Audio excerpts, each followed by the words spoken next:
Until you wake up, you only have this vision. When you wake up, you have this vision. You can see 360. You can see what's going on in your mind and the world at the same time. So you have a lot more information, and you have a place to come from that's different than the personality. And so it's a gradual process, as you found out, you know what I mean? Because he shared, and other people have shared in this class, that in their lives there were moments of unexpected clarity. There were moments where something opened up, and they didn't know what it was that happened, but what happened was that they felt unburdened, completely unburdened, completely aware of everything that's going on, but no longer feeling any pressure, any stress, any weight, completely unburdened, like a free ticket to peace and well-being. And then after a certain amount of time, this happens for many people, and after a certain amount of time, it comes to an end, and you're back in your regular crazy mind with thoughts going all over the place, like you said, you know, with all kinds of noise and static and memories and imaginations and fears, and you're back in that again. So, and what he shared and what other people have shared that came to this class is that they just wrote it off, figured whatever that was, I hope it comes back, but I don't know what it was, I don't know how it happened. And then they come here and they find out, wait a minute, they had a glimpse of something that can be experienced consistently if you work your way out of the programming that's running all the time, that's got your attention, right? And when that's got your attention, you're unaware of this awareness that's always here. And this awareness that's always here was what you were experiencing for a brief period of time without all the noise running. So it's kind of like, it's almost like the software crashed for a brief period of time, and you were able to see what life looked like without the software running. And then the software kicked back on, and you were back in the idea of being a person and seeing things the way the person sees things, and thinking about everything as a way of dealing with life.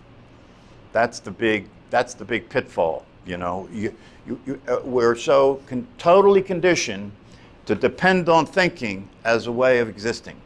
Totally conditioned to depend on the idea of thinking as a way of functioning in the world. So we wake up in the morning, and the first thing that we do is we start thinking. We start thinking about the day, we start thinking about what I want, what I don't want. Usually there's some dread there because this is going to be another cycle of the same routine over and over and over again. Yeah. And then the thinking, and so you get out of bed, and right away you're in your head, in your mind, thinking about the day, feeling dread about it, you know, having to push yourself through it, dealing with all of the stuff that goes on. And eventually the repetition of it and the cycle of it gets to the point where it's all you want to do is rest. All you want to do is get away from it. It's already boring. It's already annoying. It's already stressful. It's already not my idea of a good life. It's already not my idea of being happy. It's already not my idea of having any peace in my life. So all that at some point it seems like the only thing that makes any sense is to try and get away. The ultimate form of that is suicide. Doing time. People think people in prison are doing time. But people outside of prison have a portable prison that they're living in, that they walk around in, and they're doing time just like the people behind the wall. Doing time. Really? Yeah. That's what he just described. Doing time.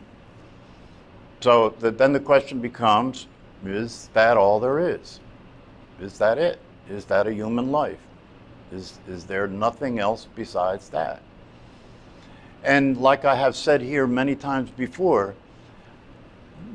there's only one function of the typical, ordinary, common human life, and that's the discovery that it's a failure. That's the only function of a typical human life, is to discover that it is a failure. that no matter how much you get, no matter how much property you have, no matter how good you look, no matter how much plastic surgery you get, no matter how powerful you are, right, that it will never, ever, ever solve the discontent that continues to go on. You may experience temporary pleasure. It never lasts. Whatever you have, no matter how much it is, will never be enough. That's why in Buddhism they call the average human being a hungry ghost. It's built into the nature of the human mind that satisfaction will be elusive.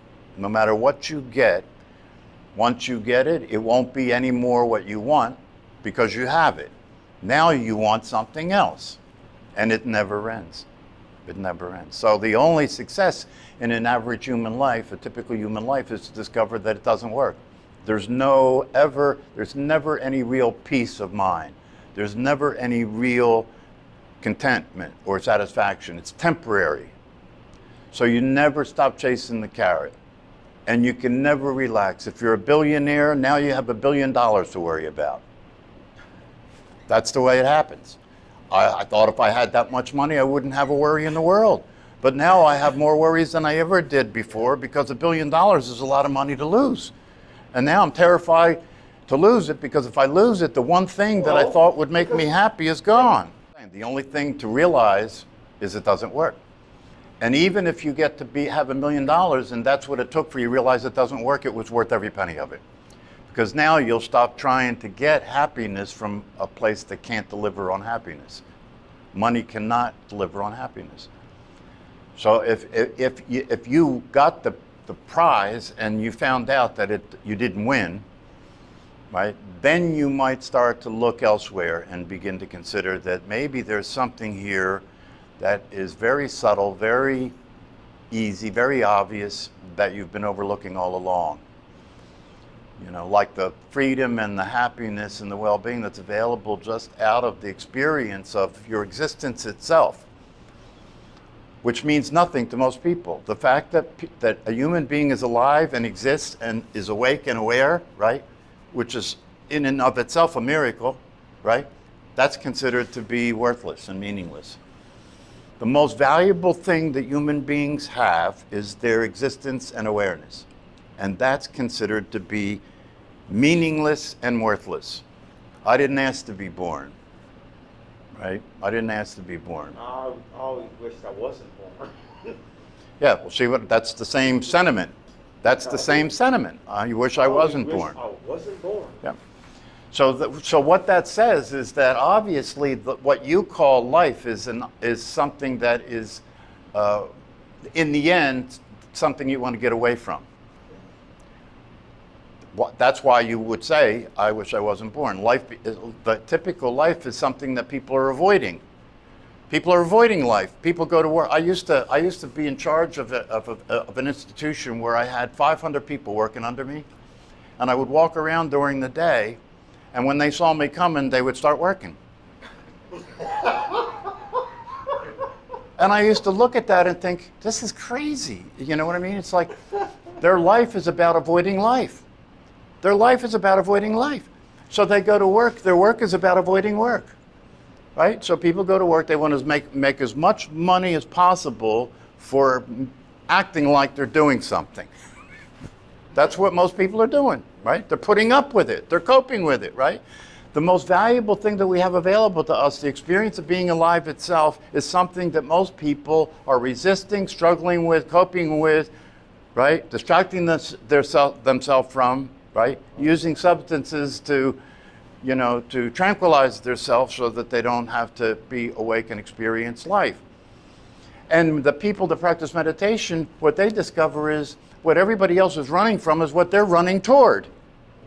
Everybody else is running away from life. People that wake up run towards life. That's right. I don't want to be dead. I want to be alive. If I want to be alive, that means I want to feel life completely and fully. What's that mean? It means that I will experience the down and the up, the good and the bad, and I will appreciate the fact through my wisdom that this is the whole of life, the whole of life. And I have the wisdom to know that I can't be happy unless I experience its opposite too.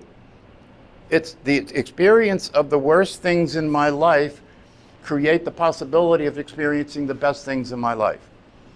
That's wisdom. And when you know that's the case, you don't resist anymore. You stop struggling. You're not coping with it anymore. You want to practice being open. You want to practice saying yes. You want to practice inviting all the experiences that are possible in a human life to happen in my life. So when the body's ready to go, I can take a good deep sigh and rest in peace because I actually was here, actually have been here and actually experienced being alive. The real possibility, not the what most people call life. Most people call life is just feeding the flesh bag. What most people call life is just feeding the tube. Goes in this end, comes out that end. And going through cycles every day. Feed the tube, wake up, sleep, feed the tube, wake up, sleep, make money, you know, and pretend that you're happy so nobody finds out that you're miserable. That's a common life. That's a game. Any game has rules, right? And the way we interact with each other is a game that has rules. If I ask you how you are, you lie, and then I'll lie back to you, and we go on with our life. See, but what we're talking about here is the possibility of waking up into an experience in which the answer to that is always yes. That's when people, see, the thing is this, when somebody asks me if I'm okay, right, I don't lie. So when I say yes, I mean yes, I really am okay, right? Because the me that's okay is not the personality. If I was to speak as the personality, I would complain, like everybody else, right? But I'm not speaking as the personality, I'm speaking as the awareness that is unaffected by all this petty shit that everybody's suffering from. And that allows me to tell the truth and say, yes, I am okay, no matter what. No matter what. So am I wrong for saying no? It's not a question, no, you're not wrong, because you're just being honest at the level that you're operating from. The level that you're operating from is the level of personality, and the honest answer to that question for anybody is no, I'm not okay. But nobody gives that, well, some people give that answer, but really, inside the world of being a person, there's no way out of it. Inside the world of being a person, it's frustrating, it's cynical, there's no way out of it. Well, there's nothing to know if you think you know everything. There's nothing to know. And unfortunately, the biggest and worst disease of humanity, right, is the misunderstanding that people have about what they know. Isn't it the case that most people walk around with the assumption that they know enough not to have, not to be involved in trying to find out or seek anything because they know enough to function, they know enough, they know what life is, they know who they are, they know how it all works, right? It's not that you're aware, awareness is aware of you. See that? Yeah, well, we're jumping ahead. I know, but I'm just saying, this is the thing, is that you can, until you wake up enough, right, to experience the awareness that you are and know that comes before everything, you will unwittingly continue to speak as if you're a person who's aware, right? But the personality that you would conclude is aware is nothing other than an idea. There is no such thing as a personality that can be aware. The personality does not have awareness. It's a program that plays. The awareness is before that. So it's not that the person's aware. There's awareness first, and then the idea you have about yourself as a person exists inside of the awareness, after the awareness is here, right?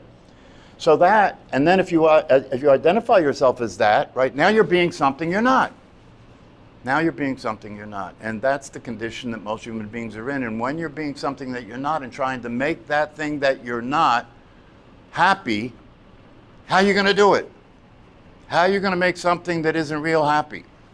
The completion of the process is one in which you do identify with the personality. You have to, because it's what you got, it's your piece in the game we're playing, right? You've got to identify with it. Even the greatest teachers and masters identify with the personality, didn't they? They were still sitting there being a person talking to other people, right? So they identify with their personality. So it's not that you don't identify with your personality, it's that you're identifying with your personality, but the fact that you're identifying with it indicates that you're not actually that personality. If you were, why would you have to identify with it? Right. See what I'm saying? So the identification with it is conscious now. Before, it wasn't conscious. It was all there was. You thought you were that. Right. So the first thing you come to, so the first thing you come to realize is I am not that. That's part of the process, right?